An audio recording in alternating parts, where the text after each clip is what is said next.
የመጽሐፍ ቅዱስ ትረካ ኦሪት ዘፍጥረት ምዕራፍ 4 እና 5 ላይክ በማድረግ ጀምሩት። ምዕራፍ 4 እናንተ ልጆች የአባትን ተግሣጽ ስሙ፣ ማስተዋልንም ታውቁ ዘንድ አድምጡ። መልካም ትምህርትን እሰጣችኋለሁና ሕጌን አትተው። እኔም አባቴን የምሰማ ልጅ ነበረውና በእናቴም ዘንድ እወደድ ነበር። ያስተምረኝም ነበር፣ እንዲህ ይለኝም ነበር፣ ልብህ ቃሌን ይቀበል፣ ትእዛዜን ጠብቅ፣ በሕይወትም ትኖራለህ። ጥበብን አግኝ፣ ማስተዋልን አግኝ፣ አትርሳም። ካፌም ቃል ፈቀቅ አትበል፣ አትተዋትም። ትደግፍህም አለች፣ ውደዳት፣ ትጠብቅህም አለች። ጥበብ አይነተኛ ነገር ናትና ጥበብን አግኝ። ከሀብትህ ሁሉ ማስተዋልን አትርፍ፣ ከፍ ከፍ አድርጋት፣ እርሷም ከፍ ከፍ ታደርግሃለች።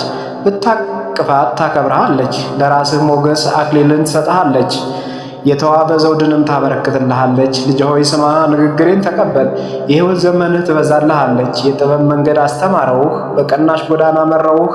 በሄድህ ጊዜ እርምጃህ አይጠብም፣ በሮጠህ ጊዜ አትሰናከልም። ተግሣጽን ያዝ፣ አትተወው፣ ጠብቀው፣ እርሱ ሕይወት ነውና።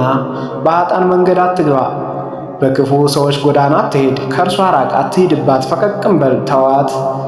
ክፉ ካላደረጉ አይተኙምና ካላሰናከሉ እንቅልፋቸው ይወገዳልና። የኃጥአንን እንጀራ ይበላሉ፣ የግፍንም ወይን ጠጅ ይጠጣሉ። የጻድቃንን መንገድ ግን እንደ ንጋት ብርሃን ነው፣ ሙሉ ቀን እስኪሆን ድረስ እየተጨመረ ይበራል። የኃጥአን መንገድ እንደ ጨለማ ነው፣ እንዴት እንደሚሰናከሉ አያውቁም። ልጅ ሆይ ንግግሬን አድምጥ፣ ወደ ቃሌ ጆሮህን አዘንብል። ከዓይንህ አታርቃት፣ በልብህ ውስጥ ጠብቃት። ለሚያገኟት ሕይወት ለሥጋቸውም ሁሉ ፈውስ ነውና። አጥብቀህ ልብህን ጠብቅ፣ የሕይወት መውጫው ከእርሱ ነውና። የአፍህን ጠማማነት ከአንተ አውጣ፣ ሐሰተኞች ከንፈሮች ከአንተ አርቅ። ዓይኖችህ አቅንተው ይዩ፣ ሽፋሽፍቶችህ በቀጥታ ይመልከቱ። የእግርህ መንገድ አቅና፣ አካሄድህ ሁሉ ይጽና። ወደ ቀኝም ወደ ግራም አትበል፣ እግርህንም ከክፉ ሁሉ መልስ። ምዕራፍ 5 ልጅ ሆይ ወደ ጥበቤ አድምጥ፣ ጆሮህንም ወደ ትምህርቴ መልስ።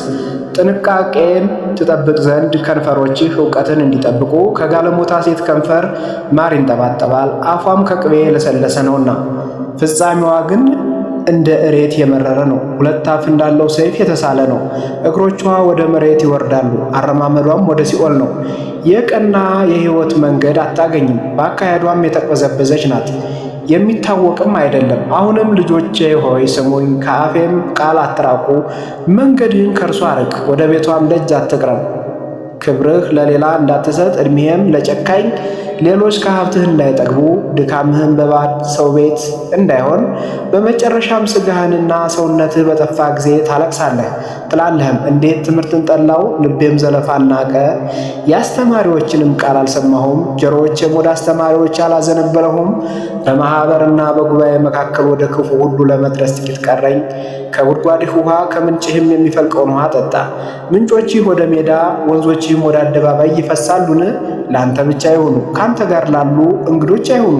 ምንጭህ ብሩክ ይሁን፣ ከጉብዝና ሚስት ጋር ደስ ይበልህ። እንደ ተወደደች ዋላ እንደ ተዋበች ሚዳቋ ጡት ሁልጊዜም ታርከህ፣ በፍቅሯ ሁልጊዜ ጥገብ።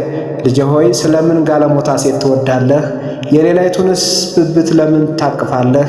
የሰው መንገድ በእግዚአብሔር ፊት ነውና አካሄዱም ሁሉ እርሱ ይመለከታልና።